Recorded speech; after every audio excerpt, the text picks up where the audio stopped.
इलाका थाना नेकापुरा में दो नामालूम अफराद की अंधाधुंध फायरिंग से नौजवान कत्ल। मुल्जिमान फरार जबकि पुलिस ने मुकदमा दर्ज कर लिया है। वारदात की सीसीटीवी फुटेज डीएनएन को मौसूल हो चुकी है। मजीद तफसीलात के लिए डायरेक्टर न्यूज रहमान यूसुफ हमारे साथ मौजूद हैं। जी रहमान, तफसीलात से आगाह करें। हाँ जी बिल्कुल, आमना थाना नेकापुरा के इलाका यासर स्ट्रीट में नामालूम मुसल्लह अफराद ने अंधाधुंध फायरिंग करके नौजवान तैयब अकमल को कत्ल कर दिया। वाकई की सीसीटीवी फुटेज डीएनएन को मौसूल हो चुकी है, जिसमें वाज़ेह तौर पर देखा जा सकता है कि मकतूल तैयब अपनी जान बचाने के लिए भागा तो मुलजिम ने उसका ताकुब करते हुए अंधाधुंध फायरिंग कर दी।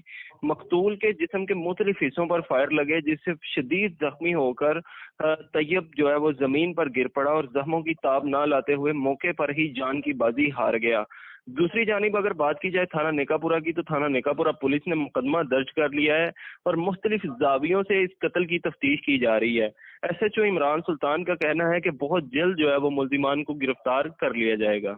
जी बहुत शुक्रिया तफसीलात से आगाह करने के लिए। अपडेट कर रहे थे आपको सियालकोट थाना नेकापुरा के इलाका में नौजवान को फायरिंग करके कत्ल कर दिया गया। मुल्जिमान के खिलाफ मुकदमा भी दर्ज कर लिया गया है।